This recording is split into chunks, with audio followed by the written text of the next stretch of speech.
Have you heard of the phrase uncanny valley?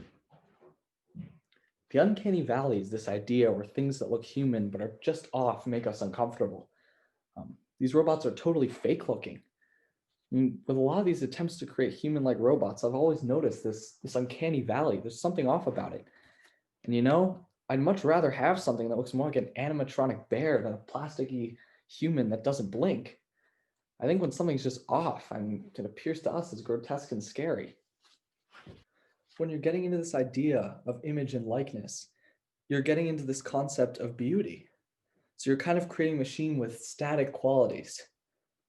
St. Thomas Aquinas talks about beauty, and he has his tenets. Clarity is part of beauty. Symmetry is part of beauty. So these are all hallmarks of what is beautiful, the combination of something true and good. I mean, to some degree, every human endeavor is a reflection of the divine endeavor. You kind of see this echoed. That's kind of a mirror reminder of being made in God's image.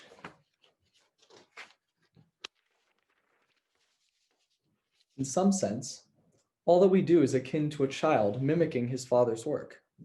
Could it be that we want to understand ourselves? In some sense, that's why we write stories. It's a form of self-expression and self-exploration. The application of it could certainly cause a religious moment. So I'm certainly no theologian. So an android, do we owe it moral regard? I think it depends on the nature of the android. An uncanny android? No, I don't think so, except maybe in an indirect sense. Like we might owe some degree of moral regard to, a beautiful landscape or something like that. Does it have moral responsibility? Definitely not. Would it be impossible to build in principle an artificial system that had moral responsibility? Right. So how do we give it an idea of what is right and what is wrong? I guess the first question is, do we try to instill our own values of right and wrong onto the machine, or do we give it some way to figure those out for itself?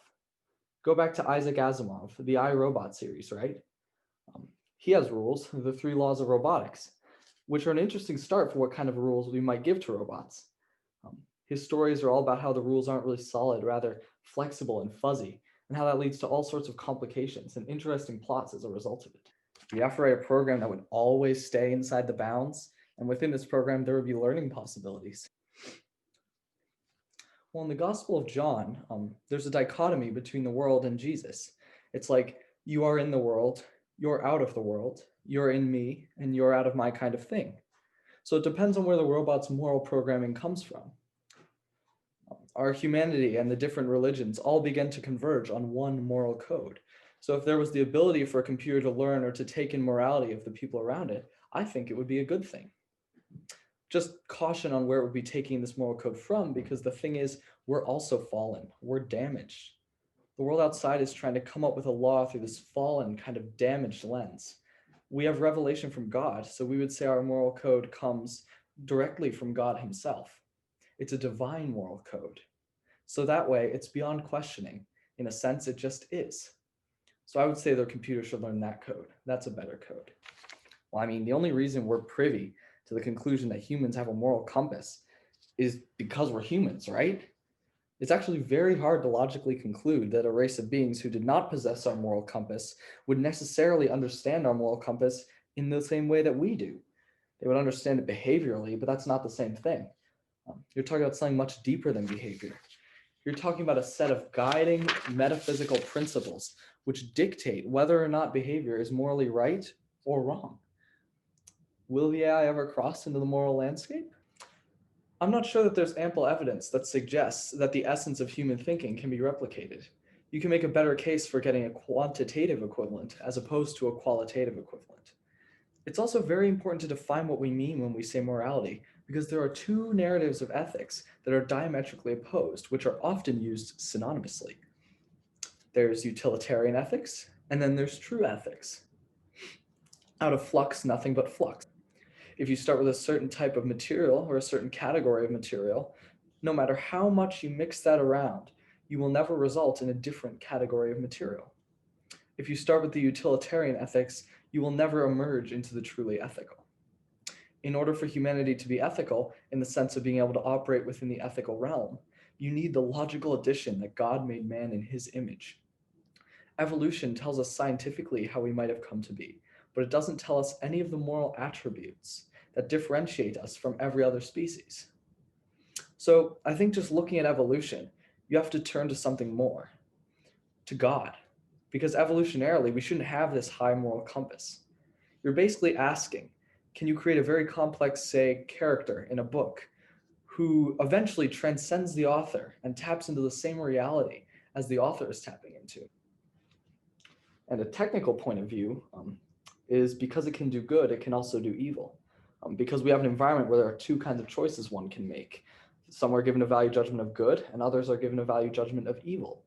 There's always the chance that the AI doesn't head in the direction we've been trying to train it. And I think this is particularly likely in situations where ethics can get really complex. Sometimes there are trade-offs one has to make, the greater good versus the individual good, right? But sometimes you have to decide. Do I do something that is good for society, but that penalizes one or more individuals, or vice versa? That is a net negative from a societal point of view. How do you block those lines? Everyone agrees that murder is bad, right? Everyone agrees that helping others is a good thing. Well, but then helping somebody murder somebody, that's a bad thing, right? But maybe if you haven't made that clear to the AI, maybe it thinks, oh, it's okay to be an accessory to a crime. I'm helping somebody, right? It doesn't see the longer term impacts of its actions. You can definitely think about something like an autonomous car that has to make a split-second decision. Does it veer off the cliff, killing the driver or the passenger? Or does it smack into that car with the other family? I believe that people can hold religion and science in two important different places and not try to combine them too much. There's also the utilitarian, practical approach of motivations. We just want to make life easier, and AI would assist in doing so. Therefore, as a population of organisms, we have made the widest strides of making life easier on the utilitarian landscape. But this could be detrimental and fall into the wrong hands. Should it be released to the public? I think we should be pausing. I think just because we can do something doesn't mean we should. If we were to create something smarter than us, then it would enslave us or just decide to wipe us out. We would become like dogs. Well, hold on. There's this interesting Asimov story set in the very far future, after the robots have been created and everything, where the implication is that the president is a robot, that the robots have decided to kind of gently guide humanity to a more productive, less violent future to protect them. But they do it in a way such that humans don't realize because they know that knowledge of being in control would be damaging to the humans. Okay, but there's mistakes in how society ended up dealing with them. I mean, that's the danger of AI. Whether or not you believe in the singularity, AI is just enormously complicated and can be mistaken relative to you or my desires and purposes and goals. And when it's mistaken, it can be enormously damaging. Yeah, I think we've realized from the creation of the atomic bomb that scientists have the responsibility to think about the implications of their work and how their work might be used. They can't just say, oh, I created it, and now it's your responsibility to use it safely. What if it could just slip into society and we wouldn't notice? That would certainly cause questions about what it means to be human. I mean, we've always sort of seen ourselves as separate in this world from other beings. It causes you to rethink your position in the universe. The fact that we discovered that the Earth is in the center of the universe did not suddenly cause Christianity or Judaism to collapse, right? Science and philosophy evolved out of classical myths and religion, and what the boundary is has always been an issue. Galileo was condemned by the Catholic Church because he crossed into what was considered to be the realm of religion with his hypothesis that the Earth goes around the sun. Nowadays, we wouldn't draw the boundary there. Is life a boundary? If I cut off my fingers, I'm still me. But then if I cut off my arm, I'm also still me.